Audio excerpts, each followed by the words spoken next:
हरे कृष्णा, जय श्री कृष्णा। कथामृत की एक नई कथा में आप सभी का स्वागत है। शिव जी की श्रृंखला है। और शिव जी की श्रृंखला में पिछली बार हमने देखा कि कितनी सुंदर शिव जी की बारात थी। और बारात जब आई और बारात देखने के बाद मीना देवी का मन हुआ कि अरे मैं पहले दूल्हे को देखूं।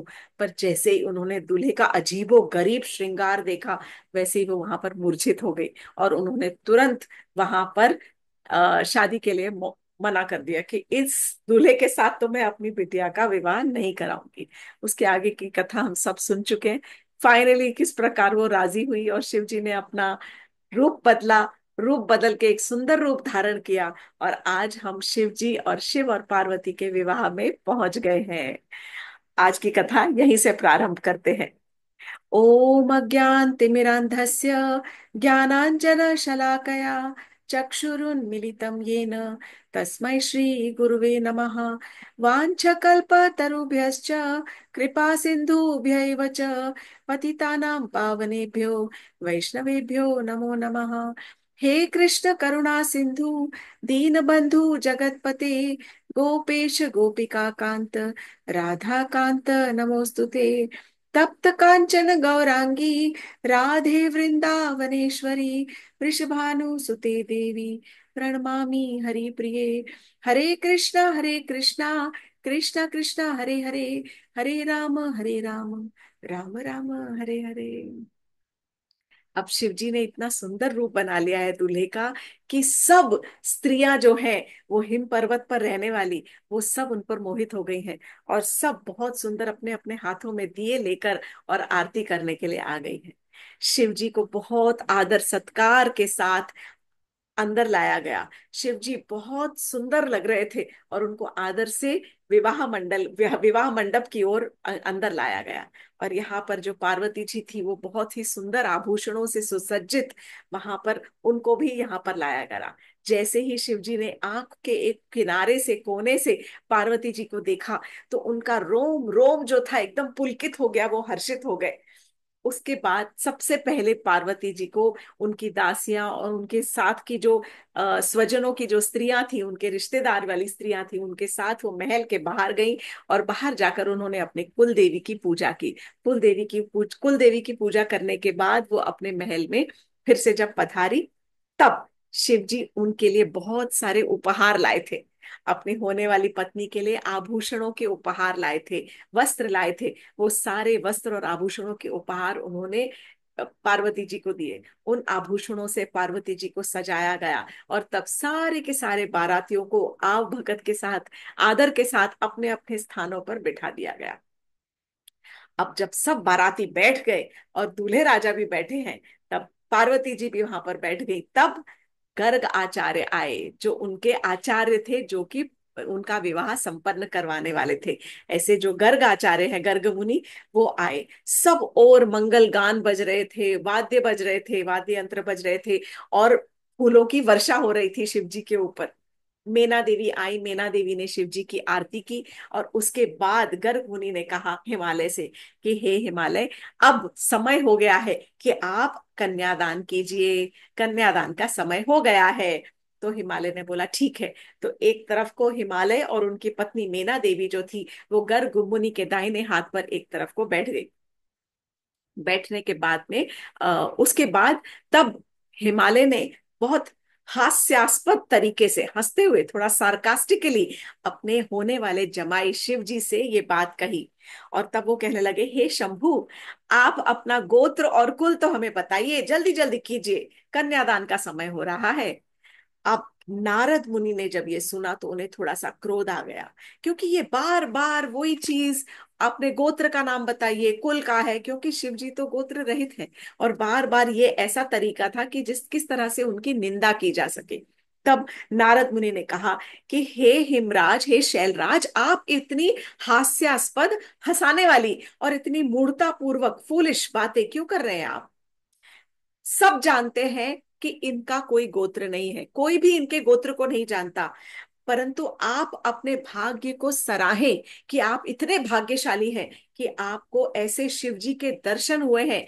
जो शिव जी एक पल के अंदर करोड़ों ब्रह्मा जी का लय कर सकते हैं, मतलब वो एक क्षण के अंदर प्रलय कर सकते हैं। और ऐसे प्रलय के अंदर जितने सारे सृजन के अंदर जितने गैलेक्सीज हैं, जितने यूनिवर्स है, करोड़ों गैलेक्सीज के, करोड़ों यूनिवर्सेस के है अंतरिक्ष के अंदर, उन सब के अलग अलग ब्रह्मा जी हैं। तो वो करोड़ों ब्रह्माओं का एक साथ उनका लय करके प्रलय करके नाश कर सकते हैं। ऐसे शंभु आपके घर पधारे हैं, और आप तो भाग्यशाली हैं कि ऐसे शंभु आपके जमाई होने जा रहे हैं, केवल इसलिए क्योंकि आपकी पुत्री ने, आपकी कन्या ने, पार्वती ने इनके लिए बहुत सालों तक गहन तपस्या की है, कठोर तपस्या की है। शिव जी तो गोत्र और कुल से रहित हैं। वो अपना रूप कभी भी इच्छा अनुसार सगुण से निर्गुण कर सकते हैं। वो भले वो गोत्रहीन होकर भी एकदम श्रेष्ठ गोत्र वाले हैं, वो कुल रहित होकर भी उत्तम कुल वाले हैं, और आज आपके ये जमाई के रूप में यहाँ पर पधारे हैं। तो आप अपने भाग्य को सराहें कि आपके घर में ऐसी बेटी का जन्म हुआ जिसने इतनी तपस्या की है, और आपको शंभु के दर्शन होने का योग फल प्राप्त हो रहा है। आप अब ये सब बातों को छोड़िए और कन्यादान कीजिए। हिमालय को बात समझ में आ गई, और तब उन्होंने गर्ग मुनि से कहा कि हे गर्गाचार्य, अब आप कन्यादान की विधि आरंभ कीजिए। तब और तब हिमालय ने कहा कि हे शंभु, मुझे क्षमा कीजिए, मैं आप आज अपनी बेटी को आपको देता हूँ, आपको सौंपता हूँ। आप इसे प्लीज ग्रहण कीजिए, इनको अपनी पत्नी स्वरूप ग्रहण कीजिए और हमेशा प्रसन्न रहिए। ये कहकर उन्होंने अपनी बेटी पार्वती का जो हाथ था वो शिव जी के हाथों में रख दिया, और मंत्र उच्चारण हो रहे थे सब तरफ, और इस प्रकार उन्होंने हाथ रखने के बाद अपनी कन्या का दान दे दिया शिव जी को। सारे देवता बहुत प्रसन्न थे। इतने वर्षों से जो उनके मन की इच्छा थी वो आखिरकार यहाँ पर पूरी हो रही थी। तब जब कन्यादान होने के बाद सारे वहां पर उपस्थित जितने देवता थे, सब लोगों ने शिव जी और पार्वती जी को तरह तरह के बहुत सुंदर उपहार दिए हैं। जस्ट लाइक नॉर्मल वेडिंग में जब उपहार दिए जाते हैं, बिल्कुल उसी प्रकार से। ये लिखा है कि जो हिमालय थे, शिव जी के पार्वती जी के जो पिता, उन्होंने स्वयं कई सारे गैया, घोड़े, हाथी, रथ, रत्न जड़ित हाथी, सुसज्जित गैया, सुसज्जित एकदम घोड़े, रथ, और कई सारी दासियां उन्होंने अपने जवाई को और अपनी बेटी को भेंट में दी है। तब उन्होंने शिव जी की स्तुति की है और बहुत प्रशंसा की है, बहुत स्तुति की है। और सारे जो वहां पर मुनि उपस्थित थे, मुनियों ने शिव जी का अभिषेक भी किया है।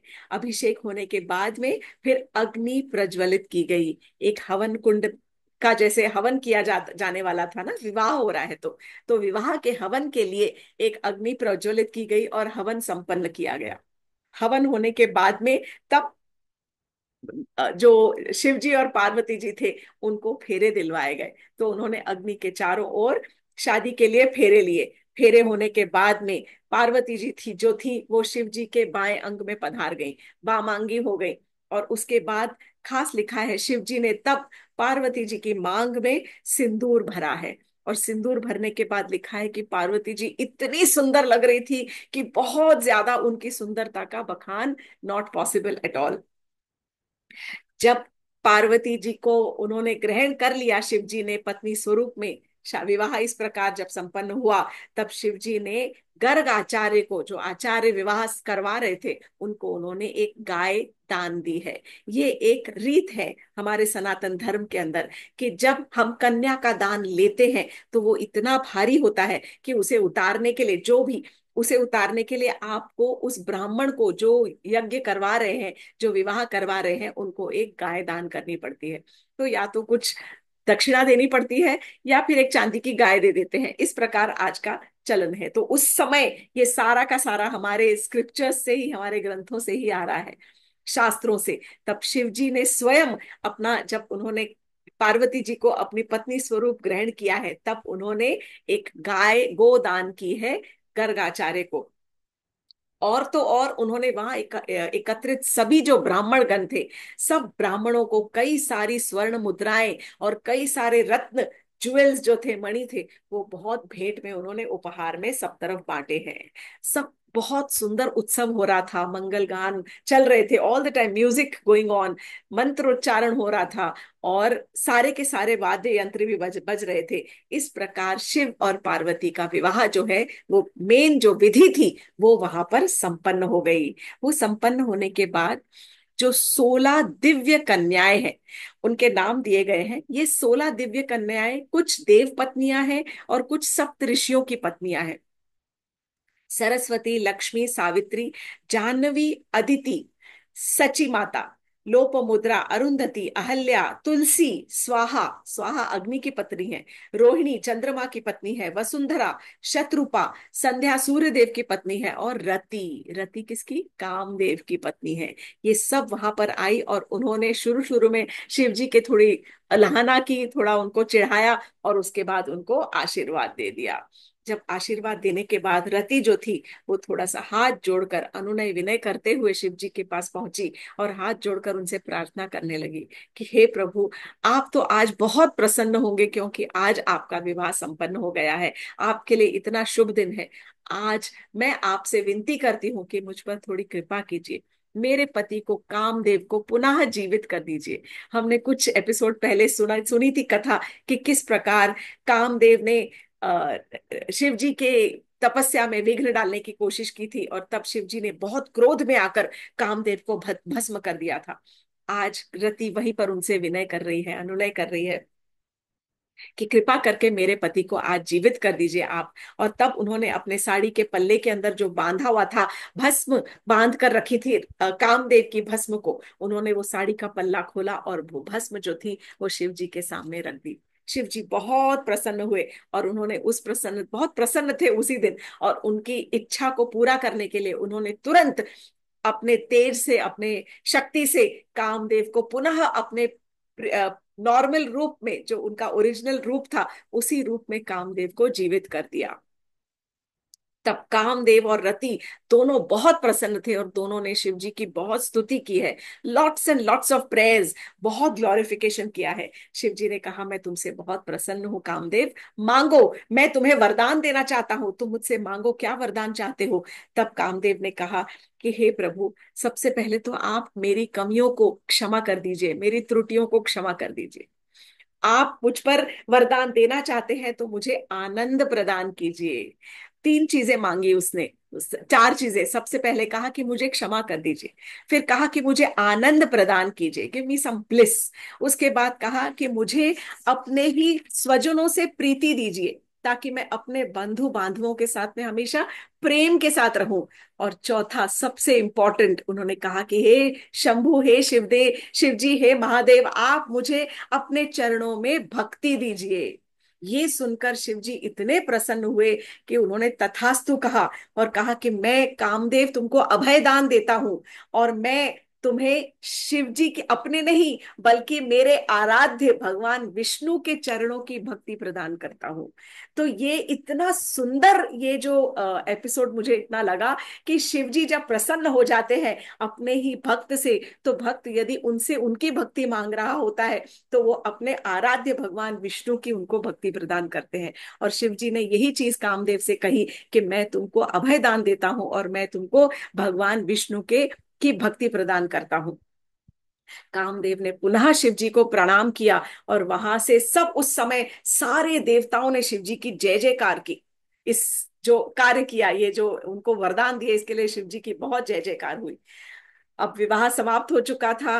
विवाह के बाद क्या होता है, भोजन, खाना पीना। तब हिमालय ने अपने सारे बारातियों को, सबको कहा कि अब आप आइए और भोजन कीजिए। सबको भोजन का निमंत्रण दिया गया, आदर सहित सबको पंक्ति में बिठाया गया, एक लाइन में, अलग अलग पंक्तियों में बिठा के, और सबको स्वयं हिमालय ने, और उनके भाइयों ने, उनके पुत्रों ने, सब ने, उनके हिमालय के जितने स्वजन थे, सब ने मिलकर सब बारातियों को, अर्थात देवता थे, गण थे, अलग अलग तरह के, हम सुन चुके हैं कौन कौन था बारात में, भूत प्रेत पिशाच, सबके सब, सबको बिठाकर उन्होंने बड़े प्रेम से सबको भोजन परोसा है। भोजन परोसने के बाद सब ने भोजन पाया, और सब बाकी जो बाराती थे वो अपने अपने भवनों में, क्योंकि हिमालय पर ही हम देख चुके हैं पहले ही किस प्रकार उनके सबके ठहरने का इंतजाम किया था हिमालय ने। उन्होंने विश्वकर्मा द्वारा कई सारे भवन निर्माण करवाए थे बारातियों के ठहरने के लिए। तब वहां पर बाराती अपने अपने घरों में जाकर, भवनों में उन्होंने थोड़ा विश्राम किया। अब तब शिव और पार्वती को लेकर, जो वहां की जो नारियां थी, स्त्रियां थी, वो सब उनको लेकर गई उस खास भवन के अंदर, जो कि विश्वकर्मा से निर्माण करवाया गया था। बहुत सुंदर भवन, जहां पर शिव जी और पार्वती जी विश्राम करने के लिए उनको लेके गए। बहुत सुगंधित फूलों से सजा हुआ था। वो सब देखकर और इनके हिमालय के जो एफर्ट्स है, उनका श्रम परिश्रम देखकर शिव जी बहुत प्रसन्न हो गए और उन्होंने हिमालय की बहुत सराहना की। जब शिव जी और पार्वती जी वहां विश्राम करने चले गए, उसके बाद हिमालय ने अपने पुत्रों के साथ, अपने परिवार के साथ बैठकर वहां पर फिर भोजन पाया है। अब अगले दिन फिर से सारे बाराती आए और बाराती जाने के लिए रेडी थे। Wedding over, next day tata bye bye. सारे बाराती, शिव जी पार्वती जी सब रेडी हो गए कि आज तो हमें निकलना है। परंतु हिमालय ने उनसे प्रार्थना की कि आप कुछ दिन हमारे साथ और रहिए, कुछ दिन केवल हमको आपकी आवभगत का, हमको आपके वेलकम का साथ सत्कार करने का थोड़ा सा मौका दीजिए। तो सारे बाराती, शिव जी पार्वती जी सब हिमालय के ही नगर में वहीं पर बसे रहे। एक दिन हो गया, 2 दिन हो गया, 3 दिन हो गया, 4 दिन हो गया, 5 दिन हो गए। उसके बाद 1-2 दिन और हो गए, तब शिव जी से रहा नहीं गया। अब मुझे तो कैलाश जाना है वापस। तो उन्होंने फिर से सप्तऋषियों को बुलाया और कहा कि आप जाइए और हिमालय को समझाइए कि अब वो अपनी बेटी की विदाई करें और हमें जाने का प्रस्थान, अपने यहाँ से प्रस्थान करने की आज्ञा दे। सारे देवता भी यहीं पर हैं, सब अपने अपने घरों को जाएंगे ना। तो सारे सप्तऋषि जब गए, तो जाने के बाद उन्होंने हिमालय को समझाया, तो हिमालय को ये बात समझ आ गई। उन्होंने कहा ठीक है चलो। तब गर्गाचार्य ने फिर से बताया कि अब ये विदाई का मुहूर्त निकल गया है, समय हो गया है, अब आप विदाई करिए। तब उस समय तुरंत मीना देवी आ गई और मीना देवी ने कहा कि कुछ फॉर्मेलिटीज होती है। और मीना देवी ने सबसे पहले प्रार्थना की शिव जी से, कहा कि हे भोलेनाथ, मैंने आपको अपनी बेटी सौंपी है, आप कृपया उसकी रक्षा कीजिएगा, उसको संभाल के रखिएगा, उसे प्रसन्न रखिएगा। और यदि उससे कभी कोई त्रुटि हो जाए, कभी कोई गलती हो जाए, तो उसे आप क्षमा कर दीजिएगा। उनके उसके जितने कोई दोष हो यदि, तो उनको आप नजरअंदाज कर दीजिएगा। ये मेरी बहुत ही प्रिय पुत्री है। ये कहकर मीना देवी ने प्रार्थना की। शिव जी ने हंसते हुए आश्वासन दिया कि हे माता, ये भी कोई कहने की बात है, मैं आज आपकी बेटी को अपनी भार्या बनाकर लेकर जा रहा हूं, मैं हमेशा उसे प्रसन्न रखूंगा। ये अश्योरेंस देने के बाद मीना देवी ने फिर अपनी बेटी पार्वती को एकांत में बुलाया और तब एक ब्राह्मण पत्नी को बुलाया। ये समझाने के लिए ब्राह्मण पत्नी से कहा कि आप उनको ये समझाइए मेरी बेटी को कि जो पतिव्रता नारी है, या कोई जब पत्नी बनकर किसी के घर जाती है, तो पत्नी के क्या क्या कार्य होते हैं, कि पत्नी का क्या रोल होता है, क्या दायित्व होते हैं। तो वो बहुत एक लंबा पूरा चैप्टर है शिव पुराण में, जो ब्राह्मण पत्नी कुछ इंस्ट्रक्शंस देती है। बहुत सारे इंस्ट्रक्शंस हैं, जो थोड़े थोड़े कुछ कुछ आज के समय में शायद रिडंडेंट हो गए हैं, बट फिर भी मैंने कुछ छोटी सी एक लिस्ट बनाई है। तब वो ब्राह्मण पत्नी जो है, वो पार्वती जी को छोटे से कुछ थोड़े से इंस्ट्रक्शंस देती है। वो कहती है, मेरी प्रिय बेटी पार्वती, आप सुनिए, इस जगत में वो कन्या, वो नारी जो कि पतिव्रता है, वो सबसे ज्यादा पूजनीय है। If she is an ideal wife, जो वो चेस्ट वाइफ होती है, वो सबको पवित्र करने वाली होती है। यदि कोई पतिव्रता नारी का स्मरण भी करता है ना, तो सारा वातावरण पवित्र हो जाता है, सब उसका आदर सत्कार करते हैं, क्योंकि वो केवल अपने आजीवन पर्यंत एक ही अपने पति को ही अपने साथ में, उनका उनके साथ अपना जीवन व्यतीत करती है। हमेशा ये ध्यान रखना अपने गृहस्थ जीवन में कि मेरे पति का हित किस कार्य में है, वही कार्य करना जिसमें अब तुम्हारे पति का हित हो। हमेशा सज धज कर रहना, मतलब नॉट फुल्ली डेकोरेटेड, बट हमेशा कुछ ना कुछ, थोड़े से कानों में कुंडल, वो आगे मैं बताऊंगी। ऑलवेज भी जब आप अपने पति के सामने सामने जाओ, तो हमेशा अच्छे कपड़े पहनकर, थोड़े अच्छे रूप में उनके सामने जाना। कभी अपने पति का नाम नहीं लेना। ये अभी आजकल अभी सब बच्चे एक जैसे हैं, बट कांड से मैं तो बता रही हूँ कि उसमें कहाँ लिखा, क्या क्या लिखा है, जो ब्राह्मण पत्नी ने उनसे कहा, जो भी आप उपवास करो, वो अपने पति की को बोल कर कि भाई मैं ये उपवास कर रही हूँ, जस्ट इन्फॉर्म हिम, कि इन्फॉर्म्ड हस्बैंड को कि मैं ये उपवास करने जा रही हूँ। कभी भी अपने पति का किसी के सामने इंसल्ट, अनादर नहीं करना है। यदि वो, भले वो गरीब हो, बूढ़ा हो, वृद्ध हो, निर्धन हो, रोगी हो, लेकिन उसका अनादर कभी नहीं करना है। हमेशा कानों में कुंडल, हाथ में चूड़ी और सिंदूर, काजल, कुमकुम, अच्छे से बाल बने हुए ये रखने चाहिए। इससे तुम्हारे पति की आयु में वृद्धि, वर्धन होता है, आयु बढ़ती है। वो सुख में हो या दुख में हो, वो खुश हो या दुखी हो, हमेशा उनका साथ देना है।